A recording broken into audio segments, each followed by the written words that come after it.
से जाओ, पर मामा की सारी दुकान लूट ली। चुप रहो। जब हम इस तरह की खबरें देखते हैं तो बहुत दुख होता है। फिर फेसबुक या ट्विटर पे हम अपने थॉट शेयर करते हैं और आगे बढ़ जाते हैं। शायद मैं भी आगे बढ़ जाता अगर ये सब मेरी जन्मभूमि हरियाणा में ना हुआ हो। हरियाणा में जाट आंदोलन हिंसक हो गया है। हिंसा में 3 लोगों की मौत हुई है और 60 से ज्यादा लोग घायल हैं।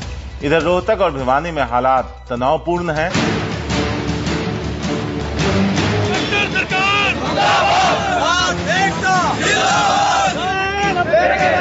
हरियाणा के 21 में से 11 राज्य जाट आंदोलन की चपेट में है। मैं आपको बताना चाहूंगा कि मौतों की संख्या 28 की बजाय अब 30 हो गई है। जाट आंदोलन के दौरान महिलाओं के साथ कथित गैंग रेप पर बड़ा खुलासा हुआ है। एक ट्रक ड्राइवर के मुताबिक 20 से 26 साल के लड़कों ने कई महिलाओं। हरियाणा जो हमेशा से अपने भाईचारे के लिए जाना जाता था, जहां 1947 से लेकर आज तक पिछले 70 सालों में कभी कोई दंगा नहीं हुआ, वहां ये सब मुझे भी जानना था कि असल में हरियाणा में क्या हुआ।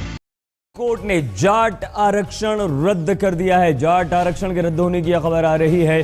सुप्रीम कोर्ट ने जाटों को ओबीसी में 4 मार्च 2014 को चुनाव से एक दिन पहले सरकार ने जो गजट नोटिफिकेशन किया उसमें भी ये चालाकी की। जो हियरिंग हो रही थी वो मंत्रालय शैलजा जी के अंडर में था। वो हरियाणा की मुख्यमंत्री बनना चाहती थी। हुड्डा जी और शैलजा जी की पॉलिटिकल एनिमिटी थी। वहां वो सत्ता बदलना चाहते थे नॉन जाट चीफ मिनिस्टर की। सामाजिक न्याय मंत्रालय शैलजा जी जिसकी मिनिस्टर थी, आयोग उसी के अंडर में आता है, उसके मेंबर वही डिप्यूट करते हैं। उन्होंने 2013 में ऐसे मेंबर चुने और उनसे रिपोर्ट मैनेज करवाई।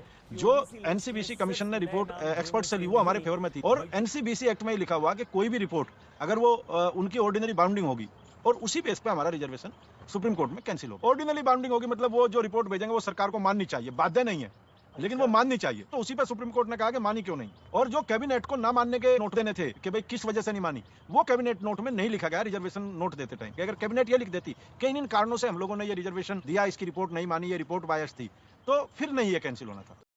बीजेपी सरकार ने 17 मार्च को कैंसिल होते ही हमको 22 मार्च को हमसे मेरठ में मुलाकात की उन्होंने, 23 मार्च को हमसे गुड़गांव में मुलाकात की, फिर 24 मार्च को फिर दिल्ली में मुलाकात की। और उनके जो मंत्री और सांसद थे सबने हमको समझाया साहब हम बहुत पॉजिटिव हैं, बीजेपी सरकार आपको आरक्षण देगी। और तुरंत 26 मार्च को हमको प्रधानमंत्री नरेंद्र मोदी जी से मिलाया गया और उसी दिन 26 मार्च को ही हमको भाजपा के जो राष्ट्रीय अध्यक्ष हैं अमित शाह जी हमको उससे मिलाया गया। जब उन दोनों से हम मिले तो उन्होंने बड़ा एक पॉजिटिव आश्वासन दिया।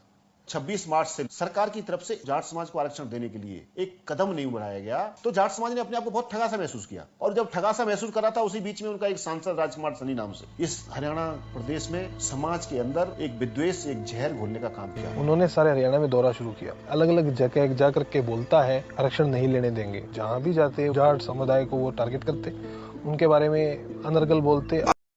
देखो आपका पक्ष लिया भीमराव अम्बेडकर ने, पार्लियामेंट में नहीं जाने दिया सूर के बच्चों ने।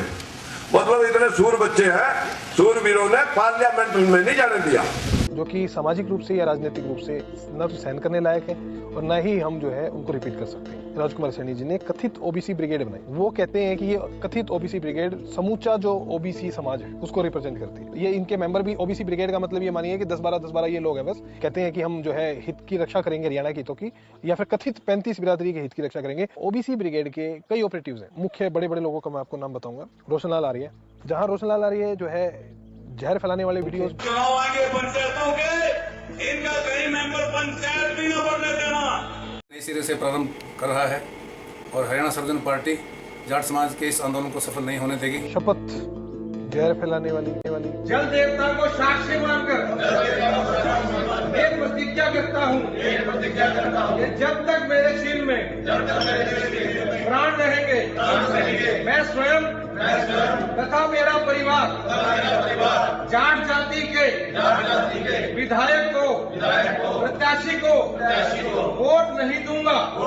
या जाट समाज के बायकाट की हर जगह पे अपील करते घूम रहे। जाट समाज के लोगों के साथ राजनैतिक, सामाजिक या आर्थिक संबंध नहीं रखूंगा। मैं प्रतिदिन एक रोटी कुत्ते को डालूंगा। एक रोटी कौवे को डाल दूंगा ताकि छत पर और गली में भी जाटों की नाश की कामना की जा सके। निरंतर हमारी कौम को टारगेट करके गंदी गालियां देना, हमारे पूर्वजों को गालियां देना, वो निरंतर जारी रहा। इसके लिए भी मुख्यमंत्री से मिले, कोर्ट में हमने याचिका डाली, संबंधित अधिकारियों से मिले, लेकिन किसी प्रकार की न्याय नहीं मिला हमारे को, जिसकी वजह से समाज में आक्रोश हुआ। जगह जगह पे मीटिंगें हुई कि गलत कार्य हो रहा है। हमने निर्णय लिया 14 फरवरी को हम सापला में सर छोटू राम जो हमारे भगवान हैं, उनकी सरजमी पे हम एक जाट स्वाभिमान रैली करेंगे। 14 तारीख को हमारी प्रधानगी में पंचायत ने फैसला लिया था कि भाई 30 तारीख तक हम इंतजार करेंगे, लेकिन हमारे नौजवान बच्चों में आक्रोश था। आक्रोश होने का कारण था कि जातिवाद का जहर जो है ज्यादा घोला जा रहा था, इससे जवान बच्चों में आक्रोश था, जिसका हमारे बुजुर्गों ने, खास पंचायतियों ने समझाने का भरसक प्रयास किया। लेकिन जो आक्रोशित युवा था वो आकर के नेशनल हाईवे नंबर 10 पे बैठ गया और उन्होंने डिमांड की कोई भी सरकार का मंत्री आए और वो हमारी 2 मांगे हैं। एक तो श्रीमान राजकुमार सैनी सांसद महोदय, उसके खिलाफ कार्रवाई हो। दूसरी हमारी आरक्षण की मांग है। 16 तारीख को शाम को हमारे को सरकार का न्योता मिला। 17 तारीख को हम बातचीत के लिए मुख्यमंत्री निवास स्थान चंडीगढ़ पहुंचे और वो 17 तारीख को जो बैठक हुई वो सारा कुछ तय हो गया कि किस प्रकार से इसको आगे क्रियान्वित करना है। हमने एक चीफ सेक्रेटरी की अध्यक्षता में कमेटी बनाई। हमने कहा कि 31 मार्च तक वो रिपोर्ट अपनी दे देगी। जैसी रिपोर्ट आएगी उसको विधानसभा सत्र में ला करके उसके ऊपर कानून बना देंगे और सब लोग सहमत हो गए, सहमत होकर चले गए। 17 तारीख को इधर चंडीगढ़ की मीटिंग में जाटों और मुख्यमंत्री श्री मनोहर लाल जी के बीच में समझौता हो गया, पर उधर रोहतक की सैनी धर्मशाला में एक और मीटिंग हो रही थी।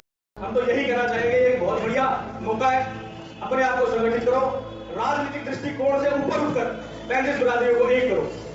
ऐसा अवसर दोबारा आपको शायद कभी भविष्य में प्राप्त ना हो। आग से टूट जाएं वो पत्ते नहीं है, हम आंधियों से कह दो औकात में रहे। और मैं कहना चाहता हूं इन जाटों से कि वो औकात में रहे। ये सैनी धर्मशाला का प्रांगण छोड़ के जब यहां से निकले तो मन में ये विश्वास और ये भरोसा और ये ठान के जाना है कि हम आज की इस मीटिंग का, आज की इस पूरे सभा का जो निष्कर्ष निकलेगा उसको आगे निकलकर कुछ